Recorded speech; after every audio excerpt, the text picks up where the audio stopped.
성화는 예수님을 바라봄으로써 이루어진다. 잭 푸닉. 거룩하라는 명령은 구약에서부터 신약에 이르기까지 계속되는 하나님의 명령입니다. 구약이나 신약의 어느 한쪽에서만 강조된 명령이 아닙니다. 내가 거룩한 것처럼 너희도 거룩하라고 하셨습니다. 거룩하라는 명령이 하나님의 요구인 것을 부인하는 신자는 아무도 없습니다. 그렇게 거룩해야 함에도 불구하고 실제 삶에는 자기들의 삶이 거룩하지 못한 것을, 즉 하나님이 명령하신 수준만큼 도달하지 못한 자신을 늘 부족하게 여기고 있습니다. 그래서 지금 이 시간에는 신자가 어떻게 거룩해지는가를 생각해 보려고 합니다. 그래서 이 문제 때문에 신자들이 가지는 갈등과 딜레마를 성경적 원리를 통해서 한번 풀어보려고 하는 것입니다. 여러분도 한번 자신이 거룩하게 살아보고자 스스로 몸부림치고 사력을 다해 노력해 보신 적이 있으실 것입니다. 그럼에도 또 실패하는 자신을 발견하면서 좌절에 빠집니다. 제가 보기에 많은 신자들이 성경에 나타난 대로 구약의 이스라엘 백성들처럼 자신의 의지로 율법을 지켜서 거룩해지려고 애쓰는 것 같습니다. 그래서 구약의 이스라엘처럼 또한 결국은 실패하고 마는 것을 봅니다. 지금 이 자리에서 설교하는 저도 한때는 그런 식으로 거룩해지고자 성화되고자 무지하게 노력했었고 수년을 애써 보았지만 결국은 실패하고 말았습니다. 저는 예수 믿고 거듭난 지 무려 16년 동안이나, 즉 새 언약을 깨닫기 전까지 제 스스로 무지하게 이 문제를 놓고 발버둥 쳤습니다. 그래서 책 제목에 거룩, 성화란 단어가 들어가 있는 책은 모조리 다 구해서 읽어보기도 했습니다. 그런데 그런 책들이 대부분 뭔가 명확하게 제게 죄악을 버리는 성화의 길을 확실히 가르쳐 주지는 못했습니다. 그래서 그 당시 제 삶은 마치 회전 목마를 타는 것 같았습니다. 회전 목마가 빙글빙글 돌듯이 회개하고 또 죄 짓고 회개하고 또 죄 짓는 삶을 계속 반복했던 것입니다. 신자는 어떻게 거룩해지는 것입니까? 신자는 어떻게 성화되어질 수 있는 것입니까? 1. 십자가의 예수님을 바라볼 때 내가 거룩해집니다.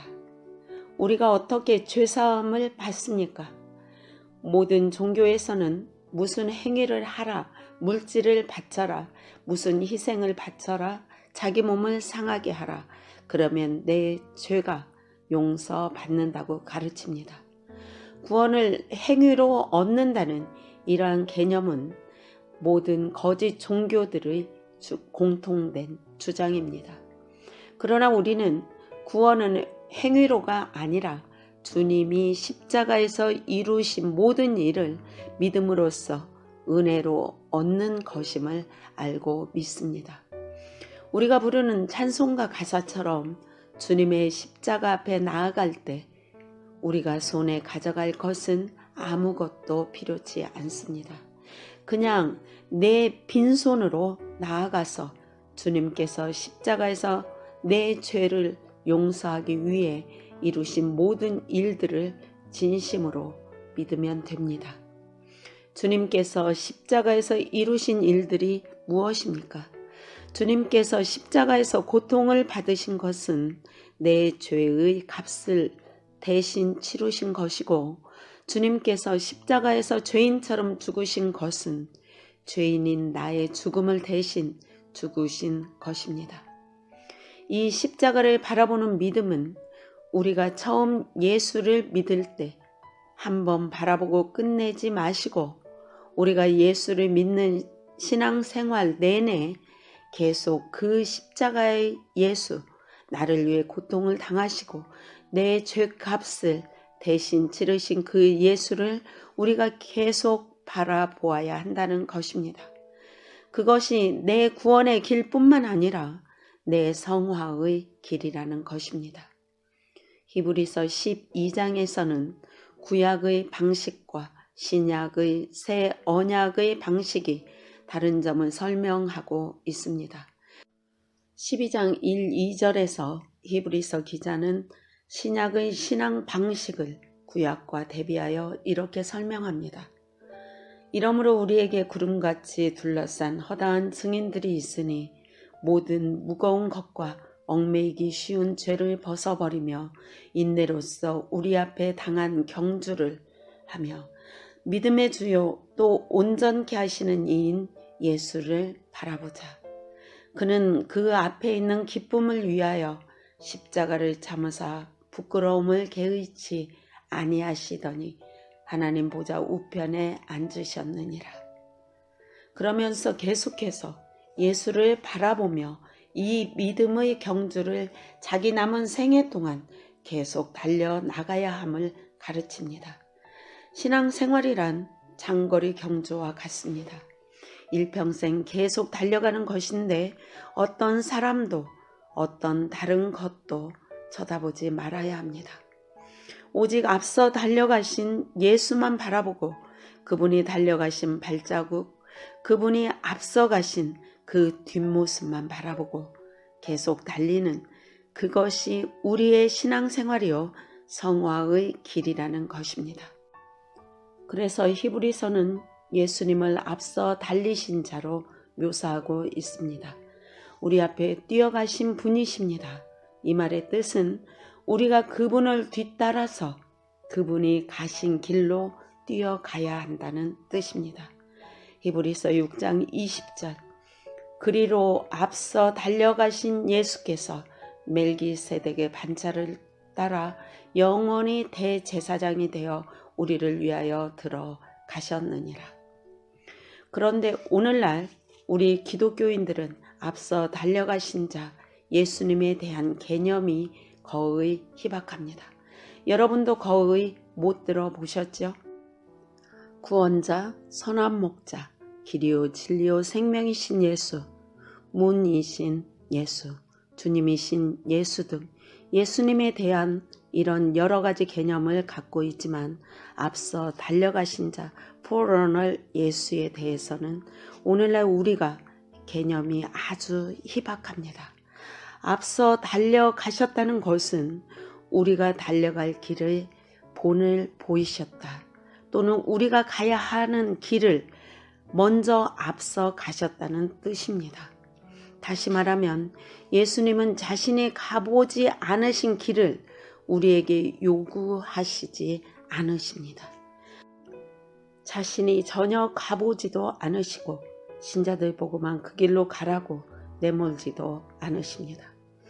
앞서서 달리시며 본을 보여주시며 내 뒤를 따라오라고 말씀하시는 것입니다. 성경은 너희는 이런저런 죄를 짓지 말라. 그러면 너희가 성도가 되리라 라고 말씀하지 않습니다. 대신에 너희는 성도가 되었으니 이런저런 죄를 짓지 말라고 말씀하십니다. 우리는 율법을 지켜서 구원받고 성도가 되는 것은 아닙니다. 그러나 믿음으로 성도가 된 후에는 변화된 심령에 합당한 삶을 살게 되는 것입니다. 그리고 이것은 완벽주의를 요구하지 않습니다. 거룩하라는 말씀은 세상과 구별되라, 다르게 살아라는 말씀이고 하나님처럼 되라는 말씀은 성숙한 장성한 신자가 되라는 뜻입니다. 그리고 왜 예수님의 십자가를 쳐다보는 것이 거룩함에 이르게 하는지 아래에 잘 나타나 있습니다. 우리는 종종 예수님을 바라보지 않고 대신에 자기 자신을 바라봅니다. 그래서 실패하는 것입니다. 어떤 예수님을 바라봅니까? 모든 부끄러움과 경멸을 참으시고 끝까지 십자가를 지신 예수님입니다. 그리고 예수님은 결국 하나님 보좌의 우편에 앉으셨습니다. 예수님의 십자가의 그 치욕, 그 고통, 그 대속, 그 사랑은 우리가 그저 예수 믿을 때만 한번 바라보고 그 후로 잊어버리는 것이 아닙니다. 우리가 날마다 바라보아야 하는 것입니다. 바라본다는 것은 3분, 5분, 10분 계속 묵상하고 기도하는 것을 의미합니다. 그 앞서 달려가신 분으로서의 고난의 예수님을 우리가 바라보고 묵상할 때 내가 예수님과 동행하는 삶을 살게 됩니다. 내가 그 은혜에 보답하며 헌신하는 삶을 살게 됩니다. 혹시 내게도 십자가의 고난이 도전에 올 때 나도 예수님처럼 십자가를 참게 됩니다. 그리고 예수님이 부활 승천하신 영광을 바라보게 됩니다. 예수님이 우리 마음속에 부어주시는 성령의 은혜와 풍성함을 맛보게 됩니다. 그렇게 예수님으로 내 내면이 충만하다 보면 죄악이 내 삶 속으로 들어오는 틈을 얻지 못하는 것입니다.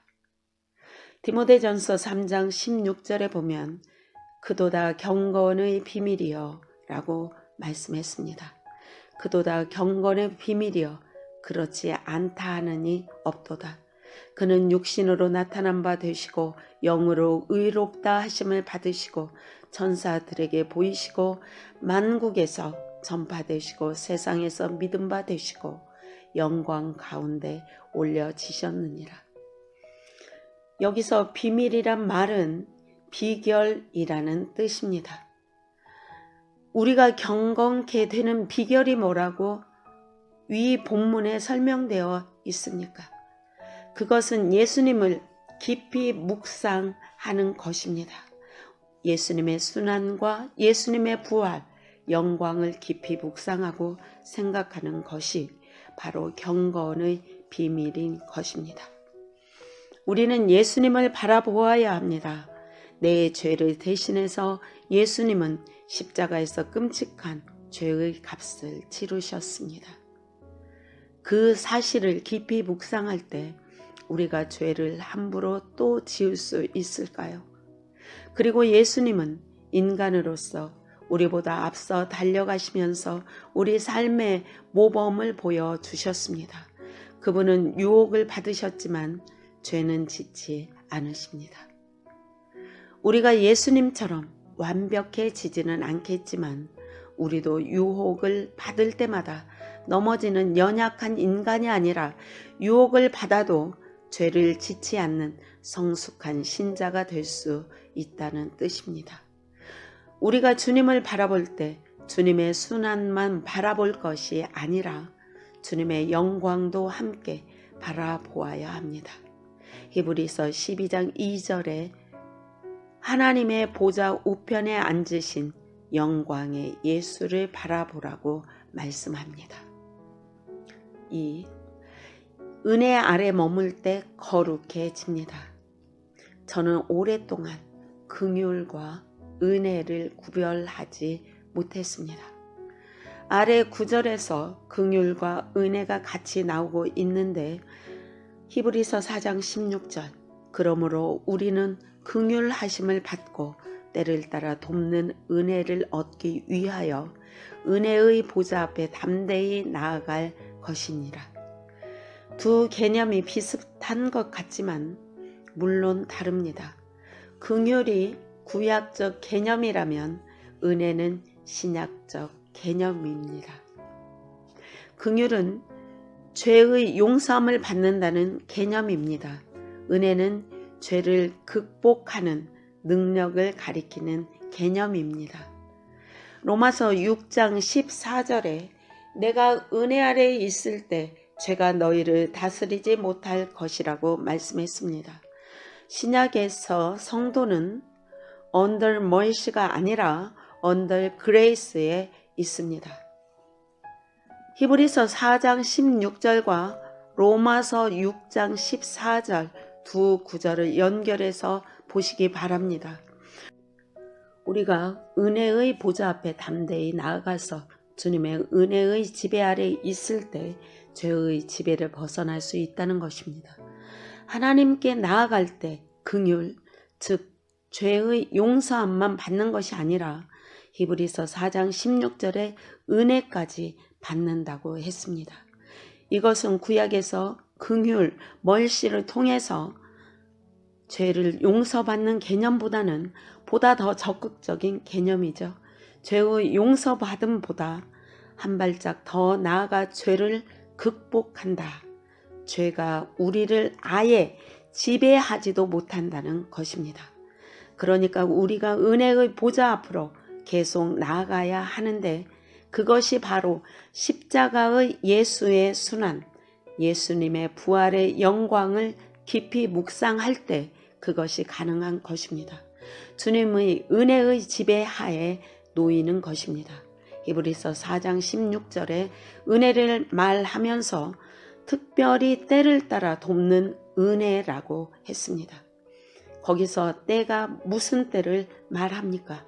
앞선 15절과 연관해서 볼 때 그것은 죄의 유혹을 받을 때입니다. 즉 때를 따라 돕는 은혜란 죄의 유혹을 받을 때 그것을 극복하는 은혜인 것입니다. 그래서 여러분도 시험과 유혹을 받아서 넘어지려 할 때 십자가의 은혜의 보좌 앞에 나아가 주님의 은혜를 간구하시기 바랍니다. 은혜에 어떤 힘이 있다고요? 유혹과 죄를 극복하는 힘이 있습니다. 여러분, 심지어는 예수님도 유혹을 받으실 때 그것을 극복하는 데 은혜가 필요하셨습니다. 저 자신도 그 사실을 모르고 있다가 한참 나중에야 깨달았습니다. 예수님은 분명히 하나님의 본체셨지만 그분이 세상에 사실 때에는 하나님으로 사신 것이 아니라 인간으로 사셨습니다. 하나님으로서의 신성을 사용하지 않으셨습니다. 만약에 예수님이 지상에서 하나님으로서 신성으로 사시기를 일관하셨다면 그분은 결코 우리 삶의 모델이 되실 수 없습니다. 누가복음 2장에 예수님이 태어나실 때 성경은 이렇게 말씀하십니다. 이것은 제가 예수 믿고 나서 패배를 거듭한 후에 깨달은 진리입니다. 제가 이 진리를 깨닫고 나서부터 승리하는 신자의 삶을 시작할 수 있었습니다. 아기가 자라며 강하여지고 지혜가 충만하며 하나님의 은혜가 그 위에 있더라. 누가복음 2장 40절입니다. 하나님의 은혜가 한 사람 위에 부어지면 어떤 일이 일어날까요? 로마서 6장 14절에 그 답이 나와 있습니다. 죄가 그를 주장하지 못하리니 그가 은혜 아래 있음이라. 예수님은 어려서부터 하나님의 은혜가 그 위에 머물렀다고 했습니다. 그래서 죄가 예수님을 다스리지 못했던 것입니다. 우리가 예수님의 십자가를 바라보며 그 은혜의 보좌 앞에 나아가 날마다 주님의 은혜가 내 위에 머무르게 될 때 우리도 그렇게 되는 것입니다. 위에서 예수님의 어린 시절을 살펴보았는데 이제 예수님이 십자가에서 어떻게 생을 마감하셨는지를 살펴보겠습니다. 예수님은 우리 모두를 위해 죽음을 맛보셨습니다. 예수님은 그 어려운 십자가의 길을 어떻게 묵묵히 가실 수 있으셨던 것일까요? 그것은 결코 쉽지 않은 길이었습니다. 히브리서 2장 9절에 이렇게 나옵니다. 오직 우리가 천사들보다 잠시 동안 못하게 하심을 입은 자, 곧 죽음의 고난 받으심으로 말미암아 영광과 존귀로 관을 쓰신 예수를 보니 이를 행하심은 하나님의 은혜로 말미암아 모든 사람을 위하여 죽음을 맛보려 하심이라. 히브리서 2장 9절. 이 구절에도 예수님이 하나님의 은혜로 말미암아 십자가의 길을 기꺼이 가실 수 있었다고 증거하고 있습니다. 이제 누가복음 2장 40절과 히브리서 2장 9절을 함께 보십시다. 예수님은 어려서부터 죽으실 때까지 하나님의 은혜 아래 머무셨습니다. 그래서 유혹을 받으시되 죄를 짓지 않으셨고 더욱이 자기의 그 어려운 사명을 즉 십자가를 하나님 앞에서 묵묵히 감당하실 수 있었습니다. 이와 똑같은 은혜를 오늘 우리가 받을 수 있습니다. 오늘날 우리 기독교 세계에서 은혜를 오해하고 있습니다. 은혜를 그저 나의 공로 없이 그저 얻는 것으로만 이해합니다. 여러분, 이 세상이 창조된 것도 우리 공로로 된 것이 아닙니다. 그러면 그것도 은혜라고 말합니까? 우리는 그렇게 말하지 않습니다.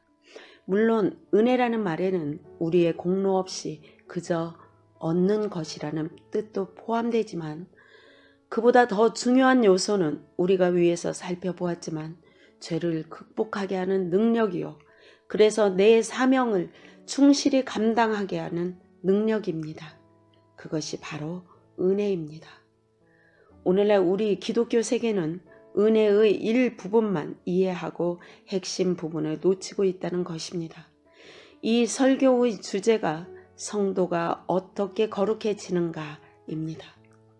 성도는 자기 결심으로 어떤 율법을 억지로 지켜서 거룩해지는 것이 아니라 하나님의 은혜 아래 머물 때 거룩해지는데 그 은혜 아래에 머물려면 십자가를 묵상하면서 은혜의 보좌 앞으로 힘써 나아가는 것입니다.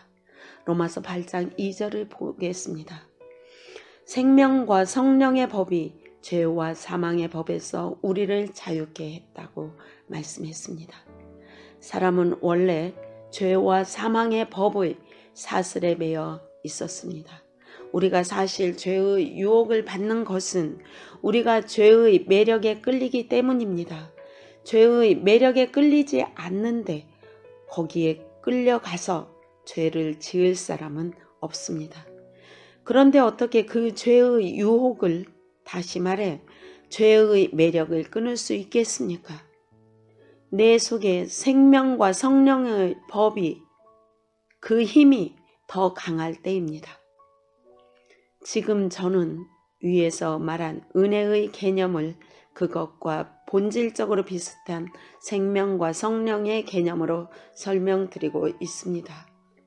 예수님이 주시는 새 생명, 예수님이 새 언약 아래에서 주시는 성령의 매력이 죄의 매력보다 더 강력할 때 우리는 죄의 매력을 이길 수 있는 것입니다. 예수님은 우리를 동물이 아니라 존귀하고 고귀한 인간, 하나님의 형상으로 만드시고 동물에게는 없는 자유의지를 주셨습니다.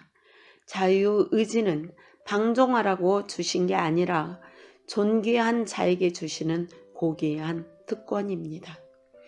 그래서 우리가 스스로 자유의지로 생명의 성령의 법에 도움으로써 은혜의 지배 아래서 하나님을 자원하여 사랑하고 섬기는 것을 원하시는 것입니다. 저는 이 두 가지 원리로 제가 실제로 한번 살아보았습니다. 이 원리가 실제로 성화에 이르는 원리임을 제가 확인할 수 있었습니다. 여러분이 믿지 못하시겠거든 제가 숙제를 드릴 테니 한번 해보십시오. 여러분 각자가 자기 아킬레스건이 있을 것입니다. 특별히 자기가 연약한 부분들이 있습니다. 자기는 압니다. 정욕이든지 분노든지 원수를 용서하지 못함이든지 여러분이 그런 죄의 유혹을 받을 때 이를 악물고 그것을 참고 견뎌야지, 내가 죄를 짓지 말아야지 하면 결국 실패합니다. 그 순간에 이렇게 기도하시기 바랍니다. 주여, 제가 은혜 아래 머물게 하옵소서. 제가 지금 넘어지려 합니다. 주님의 십자가로 은혜의 보좌 앞으로 제가 지금 나아가게 하옵소서. 마치 베드로가 물 위를 걸으려다가 파도를 보고서 물에 빠져 들어갔습니다. 그때 주님의 도움을 요청하여 주님이 그를 발로 잡아주시자 그는 물에 빠지지 않을 수 있었듯이 말입니다. 그때 당신은 놀라게 될 것입니다. 내가 어떻게 그것을 극복할 수 있었지? 그것은 당신의 힘이 아닙니다. 하나님의 은혜가 또는 생명과 성령의 힘이 당신을 강하게 사로잡았기 때문입니다. 이런 작은 승리가 계속 반복되면 그것이 삶의 습관이 될 것입니다. 그러면 나중에는 그 죄가 크게 유혹이 되지 않는 수준까지 여러분은 성화될 것입니다.